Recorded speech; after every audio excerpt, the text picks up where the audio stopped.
Hey, my name is Paul Basic, and this is the walkthrough of the final version of my single-player Quake map, Limbo Vale. So keeping with all the previous versions, the player starts without their shotgun, but this time they're being led by this blue light, which is going to be a theme throughout the level. They're forcibly shown the generator mechanic to progress themselves through the level, which will be required at basically every step. Coming out here, the player should be faced with their first real wow moment. Just the general scale of the map is supposed to give that kind of feeling. So we press the tram button. We're trying to go across. This button doesn't actually do anything, but it gives the illusion of control to the player. And it tells them that they're supposed to be there in the right place. They're not going to be misled. So what's this room? Station at half power. What this room is the tram station that we're in is only at half power, so only one of the two trams here actually works. So for us to progress in the map, we need to go and figure out where. Oh, look at that. I guess that's what needs power, and I guess that's how we charge it. So we can go up there.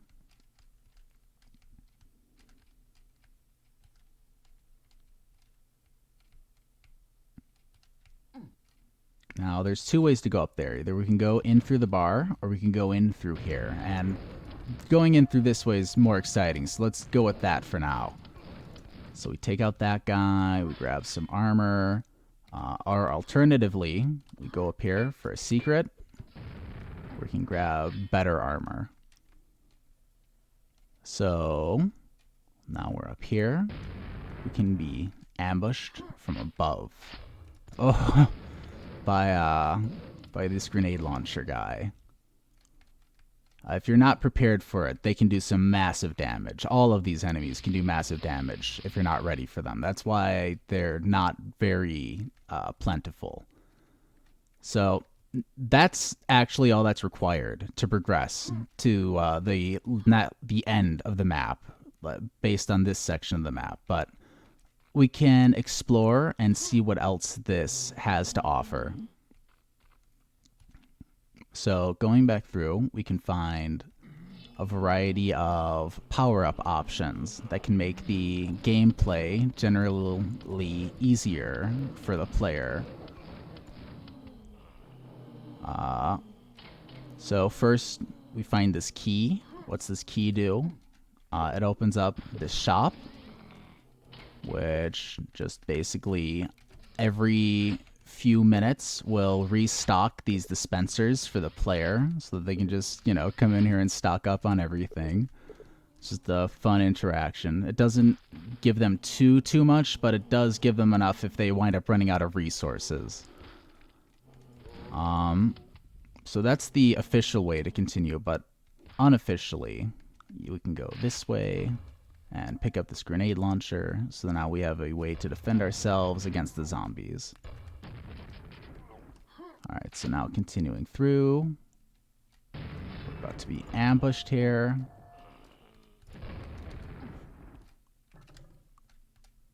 There's another guy just around the corner.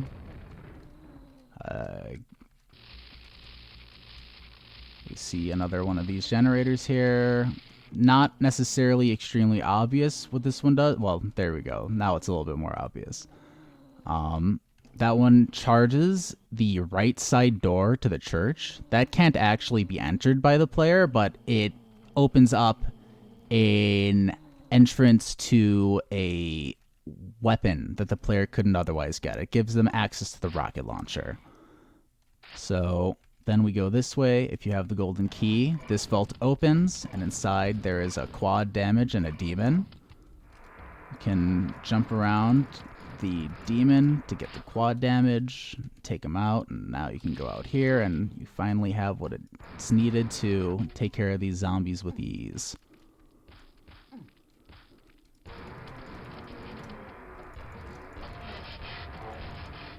Isn't that just satisfying? So now, all of them taken care of, you can grab yourself a super shotgun, and That's mostly all there is on this part of the level. You can also drop down here if you're perceptive. This is a worker area. A knight was working on this bridge, so you can pick up his nail gun.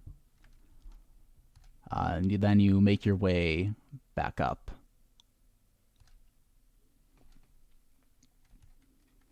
So there is some ammo pickups over there, but we can just ignore those for now. It's not going to drastically change gameplay for us in this current instant.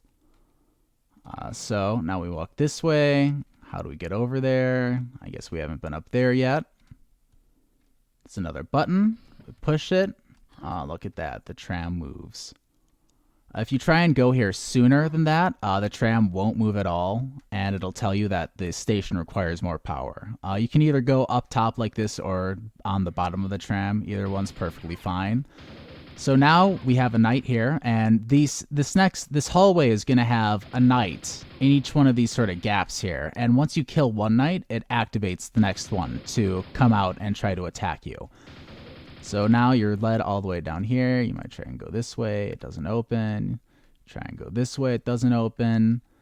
Now, ideally, what the player would do is look this way and see that this isn't here. Now, there is one other option, though, which they could go up here, ultimately, and figure out that this is a secret area, which has access to the super nail gun at the end of this walkway. But after they do that a few times, they'd have to look into this dead end to figure out where to go next. This huge mirror with all the shamblers and the gun there. So it's designed to try and draw their attention this way. So the player does their best to take these people out with these weapons, and they might notice that there. So seeing that, it might serve as a good incentive to the player to move forward to the next zone. And there we go. These are a new mechanic introduced as well in the form of this elevator. It's finally giving the player access to their own lightning gun, but also these platforms are going to be serving as recharge stations so that the player doesn't run out of their electricity. So, we're now in the Knights Hive, another big WoW section. Their church is supposed to be very architecturally grand. This is the boss room. We're going to skip that for now, just for a second, and see what's down this hallway.